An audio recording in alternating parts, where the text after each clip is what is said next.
Good day, everyone. You are welcome to one of our program again at Mia TV. So today we are bringing to you an hot topic that has been going on viral in the minds of teenagers and youth. Today's topic we will be talking about the outcome of my life. Who is to be blamed? The outcome of our life. Who is to be blamed? Some will say parents, some will say God, some will say society, some will even say ourselves. So to help us further on this topic, they will help us dive into it. I brought speaker here who will help us to really talk about this topic. So starting from my right hand, the left hand side, pardon me, I have with me Adiola Togun. Adewale Lawrence. Anifowose Dolapo. Innocent Uche. That's it. You've met my guest speakers. So now let's start with the topic. So this question I'm going to be asking is an open question. So starting with you, Adiola. So the outcome of my life, like me, I don't know right now. So who is to be blamed to your own perspective? I think from my own perspective, many a time people blame God for the aspect of their life. But God is not to be blamed for the aspect of your life at all. I don't agree with it. But at times the circumstance might look like, okay, God is to be blamed. Many a times we don't listen to what God is saying, or we feel like what God's saying doesn't actually make sense. So we don't want to follow it. We always have two things coming up in our mind. One will say go with it, another one will say don't go with it. But there's this part of the Bible that says that the foolishness of God is wiser than it's more wiser than what we think is wise. Or in actual sense, no matter how foolish God's decision looks like to you, it's actually very right. You just take you to listen to for instance, when God told Moses to stroke the rod into the sea and the sea parted, that decision actually looks doesn't make sense. Imagine now you should just go to a river and just put your rod and you're expecting the sea to part. That's not possible. So God is not to blame for our life. It is we I blame us individuals who are to blame for the aspect of how our life turns out to be. Okay, thank you very much, Adiola. She just gave us our own perception. So handing over to you, let's go to you, Lawrence. Please, can you help us your perspective about the outcome of my life? Who is to be blamed? Thank you. So simultaneously, if you have to blame anybody, you blame the society. I'll say those days and these days now. Those days, good advantage of society have poured off on our children. Or let me say, teenagers. No, I guess youth, that is the right word. Teenagers have been good then because of the hand of discipline is not only on the parent alone, it's on the society. You do something bad, the society discipline you. But now, look at our days, the 20th centuries. You see, if a child do something bad, either you have to protest or to be protested for. The society tends to assist the child, congratulate the child, appreciate the child for the wrongdoing instead of correcting the child. How does that make sense? I don't think that have taken us anywhere lately. I blame the society because I have a guy, I'll not say he's my friend, but I have a guy, when he was, let me say, 5 years old, he usually goes out in the society because he lost his parents, my blessed memories, he lost his parents, he goes out to society, the society tries to cheat him, but I'll not say they taught him good things, because now he has been deported from 5 countries lately.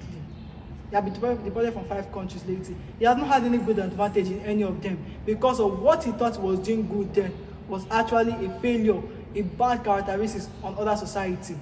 So what the society tends to provide us is really important. Okay, thank you very much. We've heard from Lawrence. So moving to my right hand side, let me hear from you, Dolapo. I feel ourselves are to be blamed for anything we get ourselves into.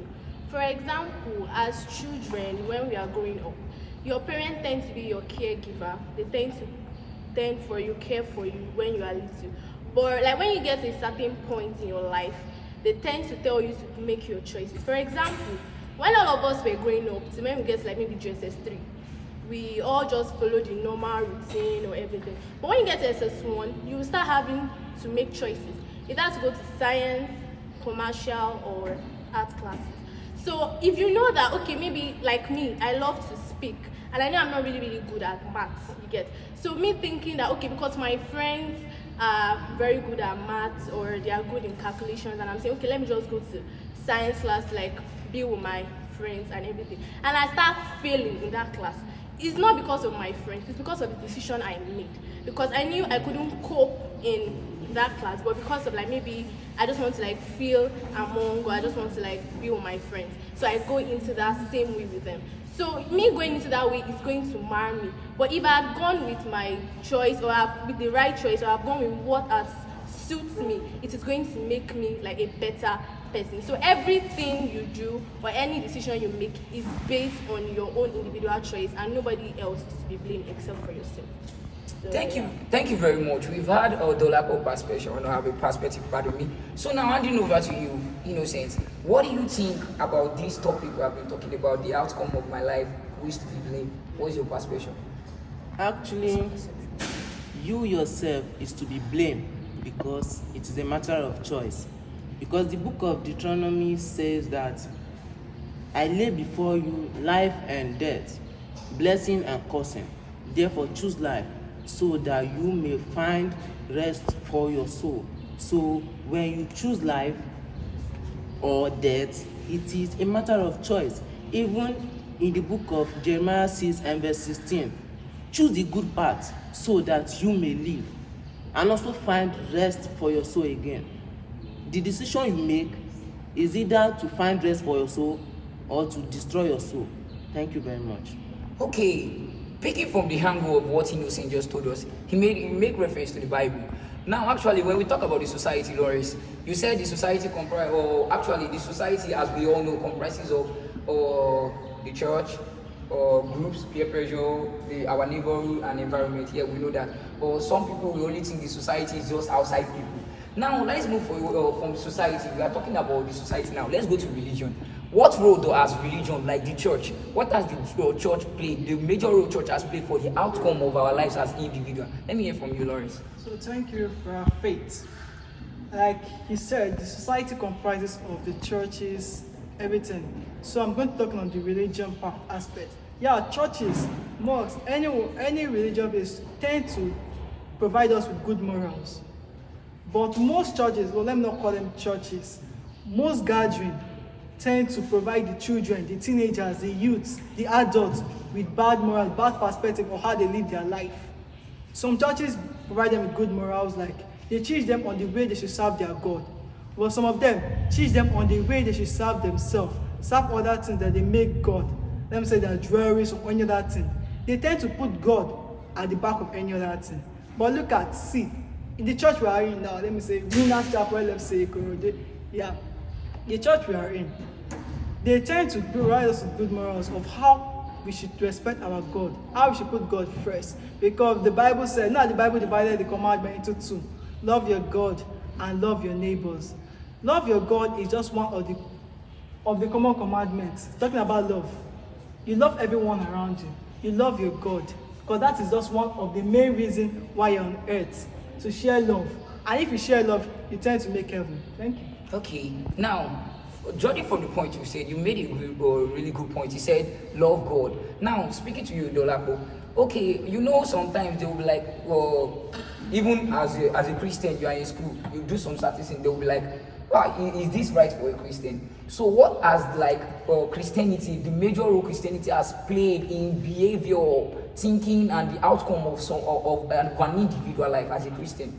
Oh, okay, thank you. So Christianity, if we are all to be sincere, we know Christianity is a religion of love and peace itself. It is the main religion because it teaches us how to love ourselves. Just like what Jesus said, the two greatest commandments is to love God and also to love your neighbors. So Christianity tends to cut all our excesses. For example, we are all sinners, of course. So there's no way we are not going to commit sin. But since you are a Christian and you read the Bible and all, you see that God said you should not do this, you should not do this. So even as an individual, as a fleshly person that you are supposed to commit sin, but because you have Christ in you and because you listen to the sermons in church and everything, you will tend to, even if you are even to sin, you will cut it. You'll be like, no, Jesus didn't tell us to do this and do that. So like that, it is going to groom your behavior, it is going to groom the way you act, your opinion, everything you're going to do. So religion has actually made us to be a better version of ourselves. Do you understand? So religion has helped us to cut different excesses and helped us to maintain a godly life. Okay, thank you very much, Dolapo. You know what's been bothering my mind, Adiola? In our constitution right now in Nigeria, do you know religion has actually played a major role? We are not even following our constitution in some aspect. They'll be like, does a Muslim have to do this? Does a Christian have to do this? They've tagged religion to our lifestyle. Normally, culture should be the way of our lifestyle. But nowadays, even we Yorubas, we actually believe all these ancient gods our fathers are serving, which they met at ground before even Christianity come in inside, or the Muslims before they came in, or Islamic religion came in. So what has religion really done to the society that has affected the society that shifts to individual? Like what I'm saying right now is that as an individual, as I'm growing up, maybe my daddy is not a Christian, is not a Muslim, he's growing up, but he's brought to the way of Yoruba Christianity, like Yoruba way, sorry, pardon me, Yoruba way of life, entirely different from Christianity. So in growing up, me now growing up, I joined the church or joined the mosque. So there are some values my daddy will want to inculcate in me, but due to my faith of what I've believed, I'll be like, this thing is wrong. Yet it is right in his own eyes. So what more like the role Christianity, like religion, has played upon the society that has shifted upon individual? Please can you dive on it for us? Okay, so thank you very much. So the role religion has like played in our society as a whole. I know we have three or more than three religions, but the one we're common with is the Christian, the Muslims, sure. and the traditional worshiper. Yes. So it has really like played a role in our society. Like for the Christians now, or even for the Muslims too, I'll say it has like helped our societies. Like for Christians, we have this like evangelism and the rest to like help the society. We also have welfare, in which we do to help the society. I know about that very well. A lot of churches organize welfare during hard times. Like during this Naira scarcity time, I saw a lot of church that came out to like give out to help the society, which is like, actually it's not really, it's a good thing because that's the Bible says we should give. But it's not like, shouldn't be the main priority of the religion. If the religion, like if the Christians weren't doing that, what would have been the outcome, like during those Naira scarcity time? Because the government didn't like really do anything about the aspect. They didn't try to like undo it very well. But with the help of religion, it's like helped in that area. Even I think some of the Muslims kind of did something like that, which really helped a lot of people. Thank you very much. Okay, thank you very much, Adiola. Oh, Innocent, you know this perception we have right now in our society. They'll be like, Christians, well, ladies should not wear skirts, can't put on makeup, can't wear wig, you can't wear earring. Whereas in the US, Britain, Europe, for example, they do that. It's a normal way of lifestyle for them right there.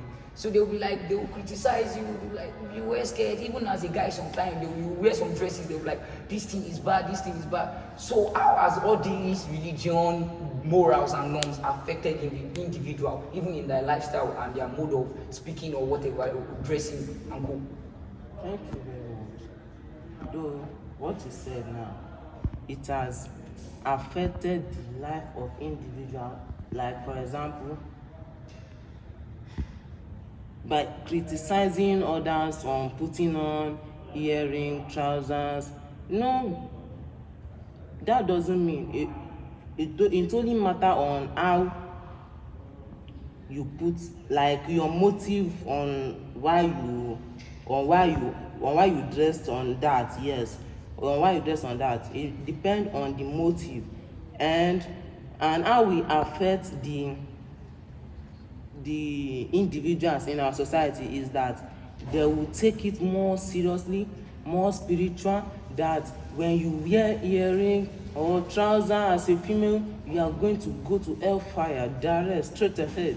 That, oh God, you are a sinner. And that is not how it's supposed to be. Whatever you do it modest, because decency is doing everything in a modest form. And why Christian also teaches us to be disciplined all around, discipline in everything that we do. So, and he also said, Christian also make us to understand that everything in this life is modesty. You wear trouser, you know the reason of wearing it. You wear earring, you know the reason why you are wearing it. But if you're wearing it is on wrong motive, it is very bad and very, very bad, because that is what will take you to hell. And that is what will take you to the lake of fire. But when you are doing everything in moderation. So whatever people say will enter here and follow here and go. Thank you very much. Oh, thank you very much, Innocent. One thing I picked from everything each and every one of you have talked about, according to what he said last, he said modesty. So actually, religion has actually played a part in form of modest behavior. You want to do something sometimes, you remember what they've taught you in class or what they taught you in church or in mosque, you be like, is this right for my life? For example, you want to turn an hooligan, they will have taught you in churches or in mosques that don't do hooliganism, don't be barbaric in whatever you are doing, don't backbite people. So modesty, and every one of us have talked a value point. Now let's move into another angle.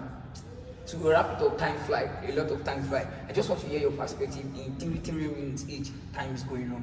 So now, the outcome about my life, me myself. Am I to be blamed if I don't hear God? If I don't have good upbringing? Maybe my society has been unfair to me, because we have some people, literally, they don't hear God. They don't hear God. Their parents died early stage in their life. They stayed in an harsh environment, yet they still produce a good result in their life. They are still prominent in our society. So who to be blamed in this thing? You. Now we're talking about you yourself. Is it that me myself am to be blamed for the outcome of my life? In 3 minutes, let's start with you, Adiola. Okay, thank you very much. Start by saying yes, no matter everything that I've been listed, God, society, church, parents, environment, everything. I will still start by saying you are the one to be blamed for the outcome of your life. You are always going to be the one to be blamed. You can't like put blames on anyone. Maybe you put blame on your parents or your society, the kind of environment. It doesn't matter. There are some people that came out from like rough areas and they still came out there. They are bright. I have an example of a lady who like grew up in a rural area like this town society. I forget what the ghettos. She grew up in the ghettos, and now if you see her, she's like very good, she's successful, like she has achieved a lot of things. So I would say you are to be blamed. Like if someone is like leading you into fire, would you keep going? No, you're not going to go that way. So you have to be blamed for any outcome you find yourself in. Thank you very much. Okay, moving to you, Dolapo. Please, in 3 minute time, just wrap it up for us. Who is to be blamed? You, yours. Like I said earlier, we are to be blamed for everything you do. Because just like our Lord Jesus Christ, even as he was the Son of God and he was almighty, when he came on earth, as he had all the powers, like every power on earth belonged to him, heaven and earth. If he wanted to go another way, as per the Son of God, he has the right, he can do it. But because he knew his assignment and he knew what he came to earth to do, he stayed on that path. And that is one of the reasons why all of us are here today.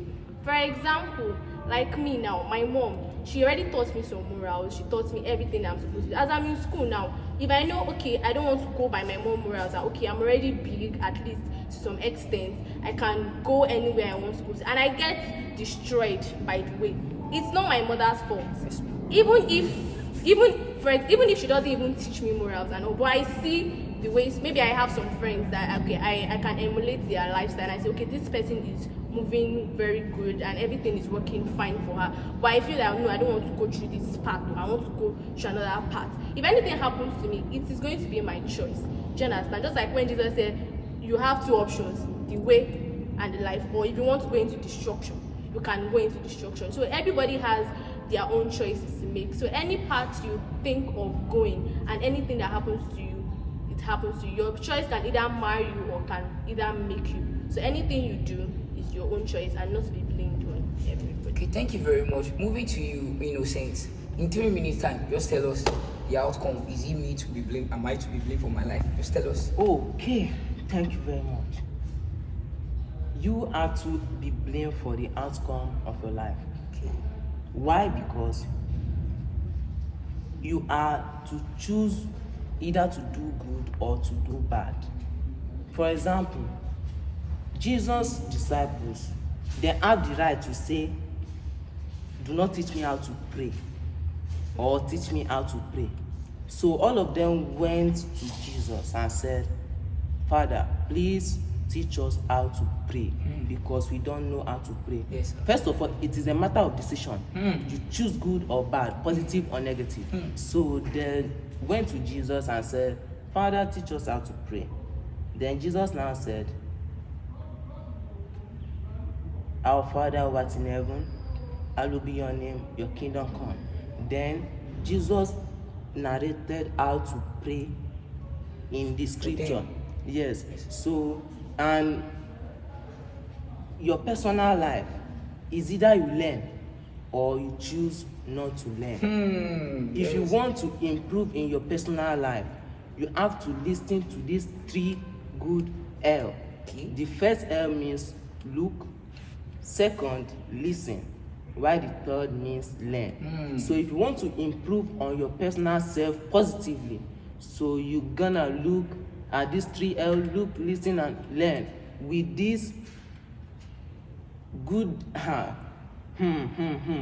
your life will be massive in a great form. So thank you very much.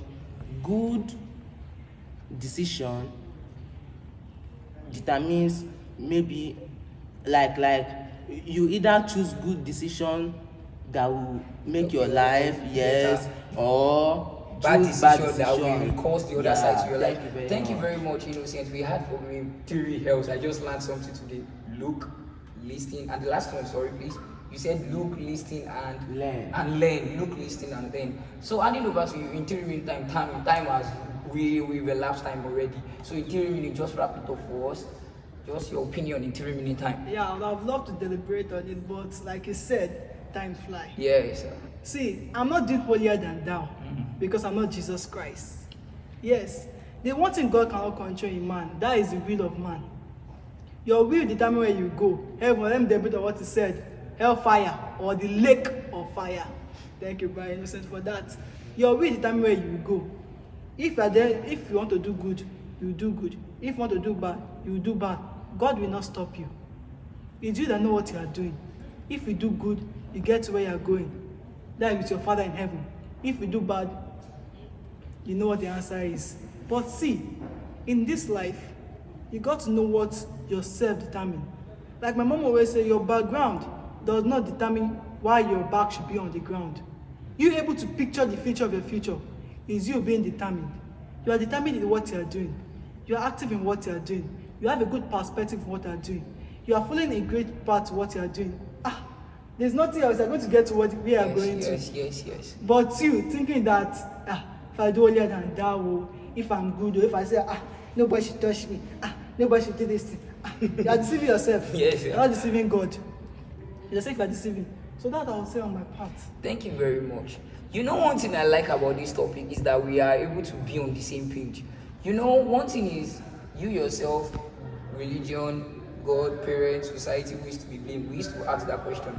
But now, from what our speakers have been saying so far, we can actually conclude to a final answer that the number one thing is religion or God does not mean.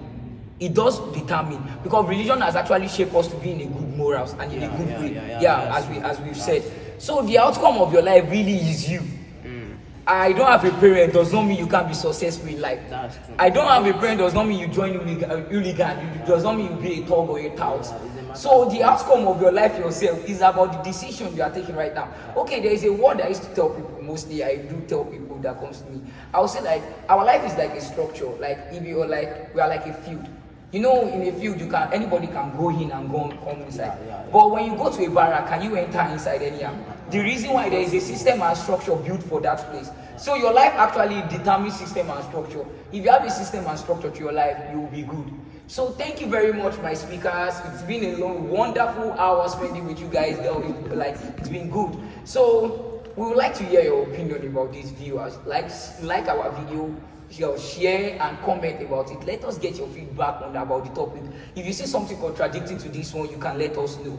Thank you very much for joining us. God bless you all. Love you all. Thank you for coming also.